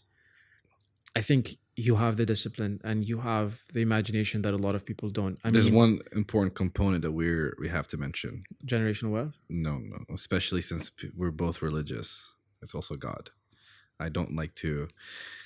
There's obviously a part you play, right? When it comes to the money you earn, right? Your consistency, your passion, the decisions you make, but a huge element is also God giving you these things. Oh, absolutely. Yeah, no, for sure. But what I mean is that, I make, I don't know, let's say I make 500 dinars. Yeah. Now, what I choose to do with that 500 dinars, yeah, and what you choose to do with your 500 dinars is very different. Yes. Now, 10 years from now, yes, circumstances, I might have needs, you might not have those needs, whatever, but all things same. Yeah. All things being the same, what decisions are you making with yours and what decisions am I making with mine? Yeah. So there's a story around that on when is it really enough, and it sort of ties back into Rolexes and watches and spendings and whatever. So there's this guy, just the book's called Psychology of Money, but then again, a lot of these investing books are not necessarily about how do you get rich. It's okay, what happens next, or what was that process like? And I think the word rich is overused, but I think just being successful in general. I think that's a philosophical debate that we'll get into a little bit, but on this point specifically, there's this guy who was, I hope that the story is not wrong, but the gist of it is right. There's this gentleman who was born in sort of the slums of India somewhere, one of the poorest places in that city. The guy, I think, was an orphan, grew up literally on the slums, begging and stealing and, struggling his way through life. Then was an orphan on the slums of the streets of India. How, what do you think that life was like? It's not Slumdog Millionaire, bro. It's not, if that's what you're saying. Kidding. So this guy, by somehow some sort of a stroke of luck, found himself in the US, and he went to school and he got educated and he came out and he worked his way to the top. And I think at some point he became the managing director of, I think, Bain or Boston or one of these sort of large consulting companies. And then as luck would have it, he found himself on the board of Goldman Sachs. Okay. Right? What are the odds on that? What are the odds of anyone Coming from the slums and being on the board, just of being on the Goldman board of Sachs. Goldman Sachs, the Yeah. largest investment, one of the largest Yeah. investment banks in the world? Yeah. Now, what are the odds of someone being an orphan in India making his way to that? Like the 0.0000001%. Yeah. The guy was worth maybe $500 million. $500 million. That's 500 million. That's That's a lot of 500 times. money. That's a lot of money. That's money that you can't spend. Yeah. So, but he was on the same board as billionaires and multi-billionaires. So to them, he was broke. One thing led to another. This is the 2008 financial crisis. I think the crisis happened. Goldman Sachs needed to get bailed out, and Warren Buffett, I think, agreed to the bailout. And I think he was on a privileged call where he got access to some information about the stock price off the bank going up, something along those lines. I'm not sure exactly of the details, but the gist of it you'll get. I sort of made this call to one person. One thing led to another. The guy got caught for insider trading. He lost everything he had. Prison. And he went to prison. And then the guy was worth $500 million, but that wasn't enough to make him happy. He just didn't understand the position he was in. And that was never the point of that story. Is that, when you're playing football, you're playing basketball, whatever, the average basketball player is making about $400,000-$500,000. But then there's another, teammate of his that's making, 10 times that at $5 million a year. There's someone else on that team, like LeBron James is making $50 million a year. But then LeBron James looks at the owner of the team and says, "Oh, that guy is making $5 billion," and it never really ends. Sorry to interrupt you, but he even posted on Twitter about the Mbappe thing. Yeah, he did, saying, right? Yeah. So it never sort of ends. And I think that's coming back to our story on Rolexes and purchases and cars, is that when does it really end? Yeah. I think like a goal you mentioned at the start of this podcast is I want to have $10 million or 3.5-4 million dinars. No, I don't. It's safe.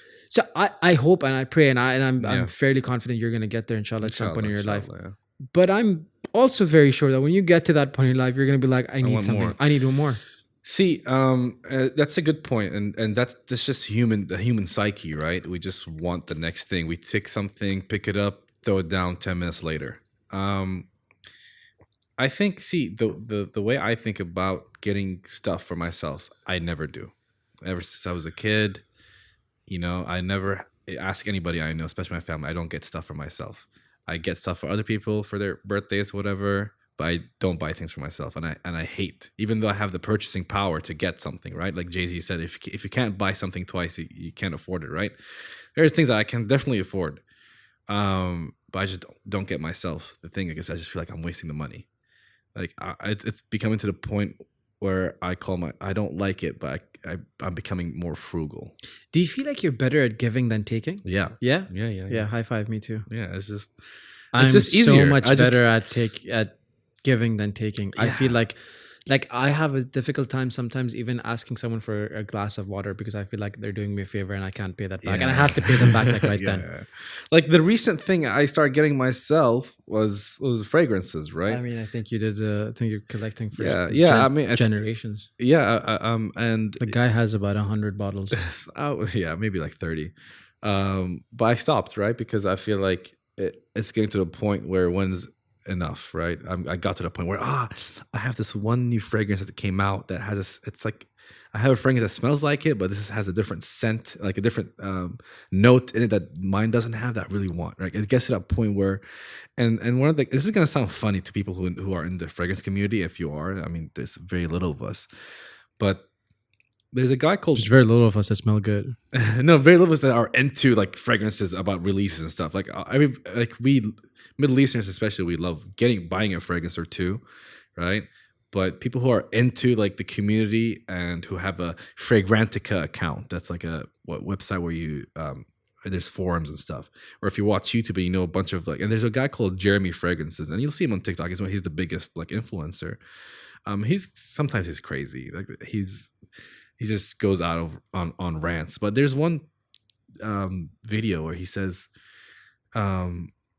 you need to, in the middle of the video, right? He's just talking about the fragrances. This is my top 10 sexy men's fragrances for the summer, right? In the middle of that video, it's something like that. But in the middle of that video, he just stops.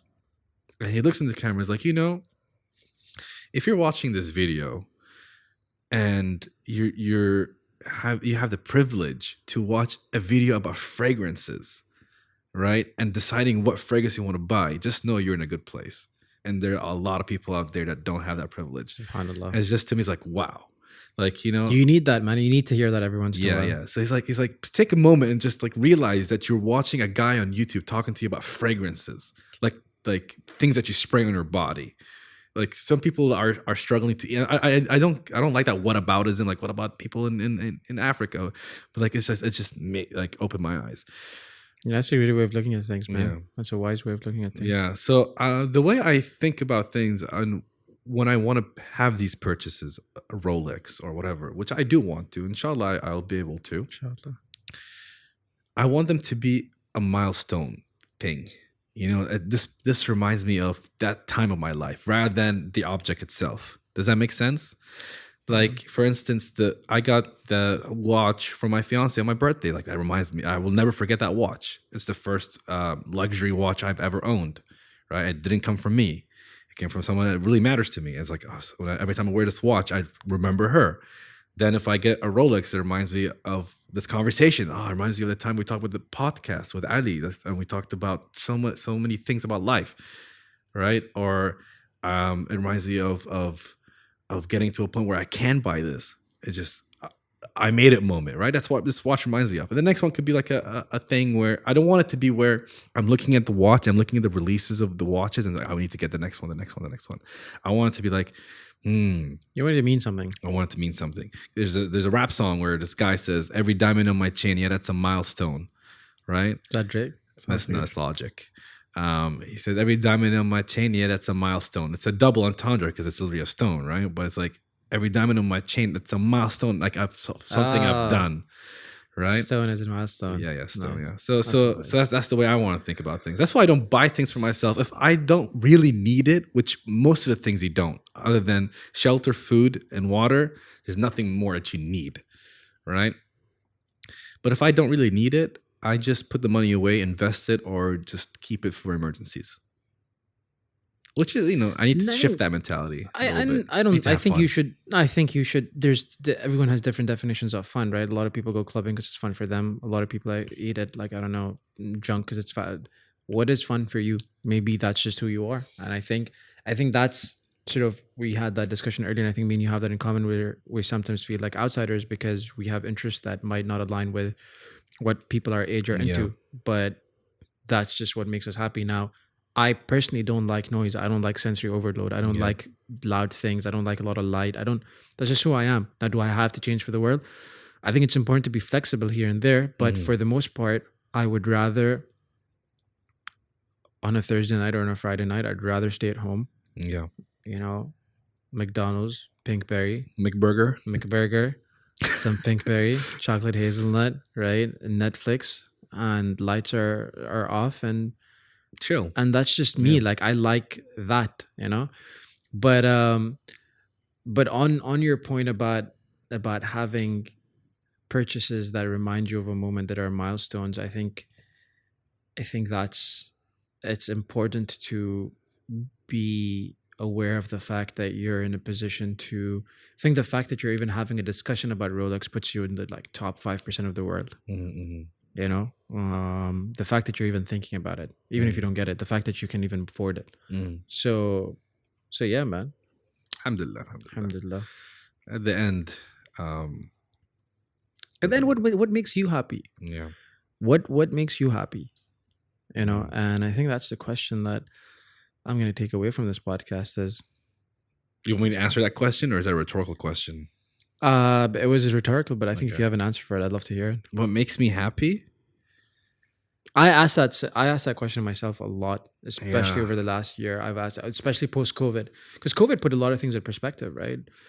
And I'm trying to figure out what makes me happy. Who am I? Camaraderie makes me happy. Yeah, camaraderie makes me happy. I like being surrounded with people that I have quality time with. Nice. That makes me happy. I need to differentiate between what brings me pleasure and what makes me happy, right? Because I feel like what gives me pleasure is not the same as what makes me happy. It's temporary. Pleasure is temporary, right? If I play video games, right, that's pleasure. But when I play with friends and having quality time with them, that makes me happy. So it's not mutually exclusive. Like it can play into each other. But What's your answer for both? I think happy more than pleasure right now. happiness obviously is more important. Yeah, to me at least. So quality time. Quality time, camaraderie. Yeah. Yeah. Work. See, with work, it's like I'm happy that I'm in a position that I can, Alhamdulillah. alhamdulillah, I can work and have a stable income, but does it make me happy? Sometimes. Depends on the project, depends on what I'm doing. So yeah. Yeah, see, it's a question that makes you think, right? Yeah, definitely. It's a question that you meet a lot of people and they're, oh yeah, I have this and I figured out life and I did this and I did that, and you're like, okay, what makes you happy? And everyone just sort of goes blank and They they're go like, blank, yeah. yeah, I mean, I got that car, and I'm like, yeah, I got it. It gave you something. Yeah. Are you happy? What makes you happy? Yeah. It's such an Anas Bukhash kind of question, Yeah. right? Like the YouTuber guy. But it's such a, I think, I mean, more so me, I don't know, maybe it's just a me thing, but I ask myself this question a lot. What makes me happy? What I've done is I've tried to figure out, I think over the last year or so, I've had a lot of time to reflect, and there's a couple of things that I've narrowed down, pillars that are core. And number one is Deen, Mhm. family, health and fitness, business, and experiences or friends, sort of like in the same sort of I think we category. share the exact same, except for Right. business. Or I mean, Yeah. or career, whatever you want to call it. And for me, I think there's a sixth one that I've realized now I need is self-growth, right? Or just personal growth. So Deen is obviously Deen. There's so much about our Deen that we don't know about, and to a lot of people, it's such a boring topic. But I think I've gotten curious about it over the years. So Deen, 100%, not just praying 5 times a day, but also there's a lot of wisdom. Yeah. There's layers. There's Mhm. a lot of wisdom to living life the way your Deen tells you to, and I'm talking about it from an akhlaq point of view, the way you treat your friends and your colleagues and your family and your employees and your husband and your wife, and just everything. There's so much in our Deen that we still don't know about, that we're not taught, because we're taught to pray 5 times a day, and that's really it. And there's an interesting, I think, podcast I was listening to about what stops you from having a relationship with God. Why can't you just sometimes sort of like sit and talk to God on your own? You can talk to a friend. Why can't you talk to your creator? Yeah. So Deen, number one. Number two, family. I think family is super important, and Yeah. I think you sort of take these things for granted when you're younger, but then you grow older and your parents become important, and your siblings become important, and your cousins, and so on.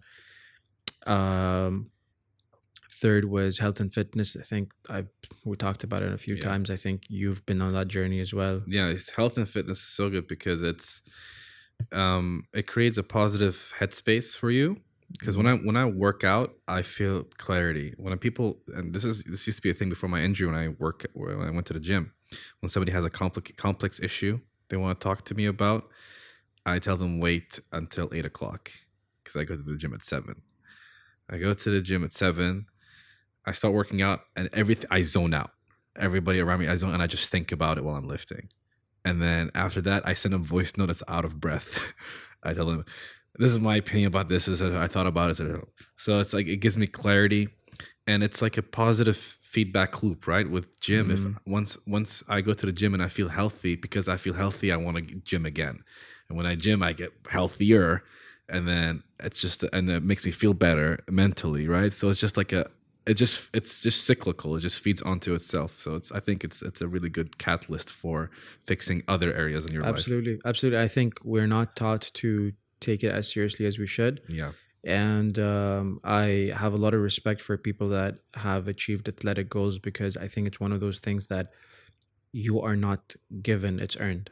Yeah. Right. And I think to a certain extent, maybe career and money, and these are things you can sort of get. You can be given it. Yeah.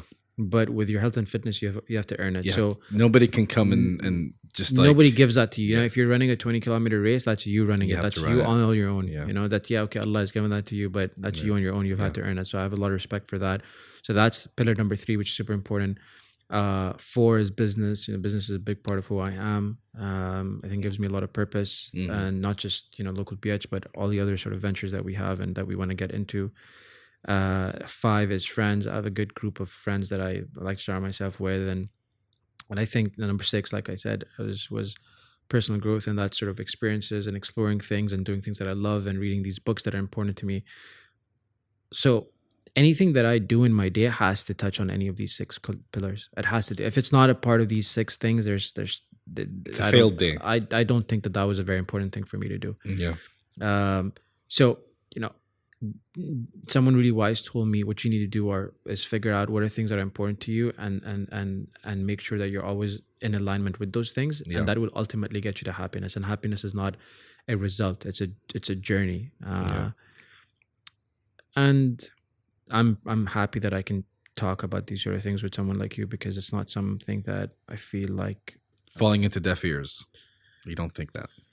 Yeah, I feel like there's someone out there who understands, because I feel like maybe people are just either built like that, or just don't want to answer those questions, or haven't opened that box, and so nobody wants to talk about happiness. So let's talk about today, and we're gonna go here, and we're gonna buy this, and we're gonna eat that, and we're gonna watch this movie, and we're gonna watch this Netflix show, and we're gonna go to sleep, and then tomorrow it's the same loop.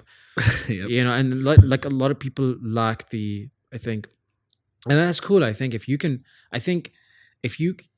can find that hack where you don't have to think about things that are, existential, then good for you. But some of us are just built in a way where we have to sort of figure out, who am I? What am I doing here? What's right and what's wrong? That's the thing. You say some of us, but I think it's all of us. You think? I think all of us are built for that. It just happens at different stages. For someone, it could be if their partner dies, then they start thinking about death, then they start thinking about God, then they think about these questions. Are you there? There's a fitra in us, right? All of us, everything wants to worship God, everything wants to get closer. Some people happens earlier, some people happens later, some people don't get a chance to because they die before that happens, right? Which is unfortunate. But I think that obviously there is a role you play. Like, I think, for instance, I'm proud of myself for one thing. If I had to go to a point in my life where I was on this path that's like stagnant, and then I had I don't know if did you ever play like video games that are like story driven? Uncharted. Okay, Uncharted. Okay, let's say somebody tells you, oh, it's like GTA. GTA, very important game. But what I'm saying is, there's a point in your journey where you have to make a decision. Yeah. You can take this path or take this path, right? And it'll affect the rest of the game.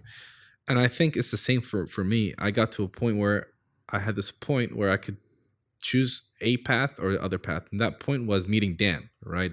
That's when I was talking about him. A lot of people, when you bring the topic of religion or philosophy or just existential topics, they just, man, I'm not interested. Like, so boring. Or in Bahrain, like that's my experience. Or, dude, why are you being lame? It's just lame's a question you get a lot, right? Yeah. It's like, it's just lame. Who cares? Why do you waste your time thinking about these things? Why do you waste time talking about Live in the moment, bro? Yeah. And so most of these people, this is what I think, I could be wrong, but most people, if they were in my position where they meet this guy asks them about, the same way he asked me, he asked them about their faith, Islam. Oh yeah, man, we pray 5 times a day, etc. All these knowns, right? And it's like, okay, what do you think about predestination? What do you think about free will? What do you think about this and this? And then what are these? And that's what happened to me, right? And then they can choose to do something. The next day, when they see this guy, do I approach him or do I move away from him because he was lame? Right? You have that. That's the point, right?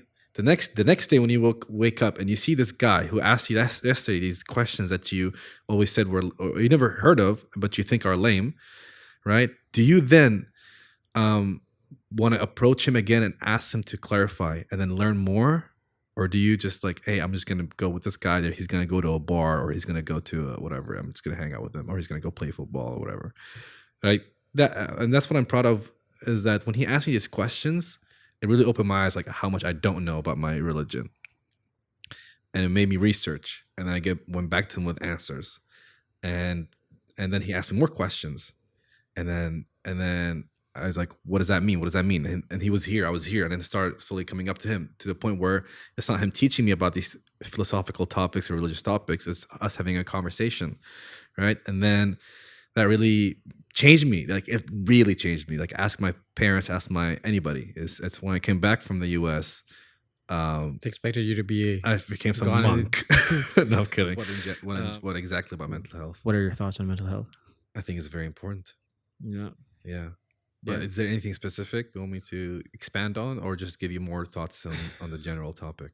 I think this is a session all on its own, but I think mental health is something that we need to talk more about. I think it's something that's super ignored, and I don't think mental health in the sense that, oh, my boss gave me too much work and I have to stay at work after 6. I mean, mental health as in you can have a lot of goals, quote unquote goals achieved, and you can still feel like there's something empty Failure, and there's yeah. failure, and you're lost, and what's the purpose, and is this right, and is this wrong, and mental health can really mess with your head. And I'm glad that at least we're more open about it, and we can at least have a conversation. Maybe 15 years ago we couldn't.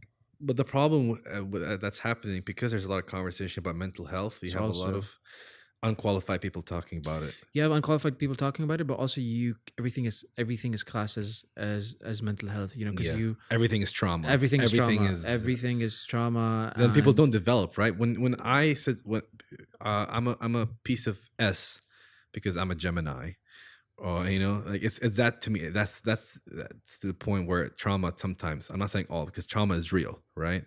So there are people who face real trauma. I don't know if you have, you probably did, especially in childhood, right? People who face real trauma, and then somebody says, hey, I'm an a-hole because I have this trauma. Somebody tells them on the internet, who's an Instagram therapist, this is rooted in trauma. It's like, oh, that explains it. So that they don't work on it, right? Justified. It's justified. This is why I am this way. I think that there's a problem with when we bring this conversation of mental health on the internet, on Instagram and on Twitter. It's not the right medium, unless you're following actual professionals. But even professionals now, right? This is what I'm saying. Even professionals, you're getting a lot of BS PhDs. People like that. It's so easy to obtain like meaningless, abbreviated certifications now. I am a CMCO holistic health activist. And it's like I am a mental health professional. So I'm really wary about how we talk about mental health. I think the best thing you can do with mental health as Muslim, for me at least, is don't seek these people, these mediums to fix your problems. Try God first, right? It's like, I mean, I think that's good advice. For me, I asked someone, there's this, I think we all go through mental health challenges. Sometimes things get difficult, and sometimes you struggle in parts of your life, and you're like, there's something, what am I missing, where am I going wrong? And there's also this guilt. So not only are you struggling with the mental health, but you also have this guilt because you're struggling because of the mental health, right? So there's this double layered thing, double layered challenge that you're dealing with. And then, so I asked someone knowledgeable about this, and I said, hey, look, there's this. And then there's also the guilt that why, okay, am I healthy? Yes. Do I have family? Yes. I'm ticking all these boxes. So why am I still feeling this way? And I saw there's guilt that, okay, maybe I'm just a terrible human being for feeling, like something's missing. And their answer was really beautiful. And it was where the Prophet had, obviously, he was Sallallahu Alaihi Wasallam, had everything. He was a prophet. He was the single most loved human being that has ever been created. Yeah, and that's not up for debate, right? And he had a year of sorrow as well.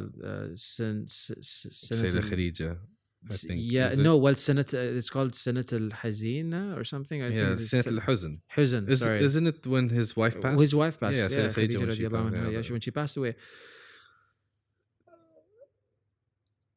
He knew God was real. Yeah. He he went through difficult times, and he had turbulence, and obviously we all know his challenges. But mental health was real then. Yeah. You know, the people that followed him, the Sahaba, would come to him and they would say, you know, Ya Rasul, we feel more affinity or stronger in our deen and our iman when we're close to you, and when we're not close to you, we sort of feel it go a bit, you know, Downhill. it goes down a little bit. So mental health and emotional health was real back then. Yeah. And it's just something that I feel like we need to talk about more openly, and I think accept. And I think especially within guys, and I think the point that I'm trying to make when I asked you this question is there needs to be a circle of guys that you can rely on to talk about things that you go through, because I think there's this post that's going around a lot at the moment on social media, is that 80% or 70% or whatever, 80% of suicides are men, right? And when I first came across that a couple of years ago, I was like, that's just BS. You know, that's just guys being weak. And the older you grow, the more you're aware of your emotional health. The way when you're younger, you're not really care about emotional health, man. You just want to like play video games and eat McBurgers, you know? So, you know, like you're not thinking about mental health. You're not thinking about the future. You're not thinking about existential questions and parents. And like, you're not fully developed to understand emotions. And you grow older and you're like, yeah, that sort of makes sense, you know? And the point I think I'm just trying to make is, you know, whoever's listening, is that I don't think emotional and mental health is unique to each of us. I think that's something that we all go through at different stages. It's a human experience. It's a human experience. And I think as long as you have a good group of guys around you to talk to about this, I think it's important. But yeah, I think I'll wrap it up there, my man. I think we're going to split this episode into 2 parts. Let's do it. I think it's not because of the length. I think 2 hours, I've done 2 hours. I think I'm going to do like a half that's not really religious and half is like religious. What do you think? Yeah. Because we started talking about God and religion and like a little over the 1 hour mark. So I think it's a good like way to partition this. I mean, yeah, let's have a chat on the whole religion thing, which part we're putting in, which part we're not. But yeah, the first half, I go for it, man. Okay. Yeah, the religion thing is a bit interesting. That was just between me and you. But yeah, let's see which parts we're going to keep in. I mean, I think some of it is useful, but I don't know if all of it is useful. Why not? Why not keep it all in? I mean, I think there's things out there that maybe I wouldn't want like people to know that I'm thinking about. Okay.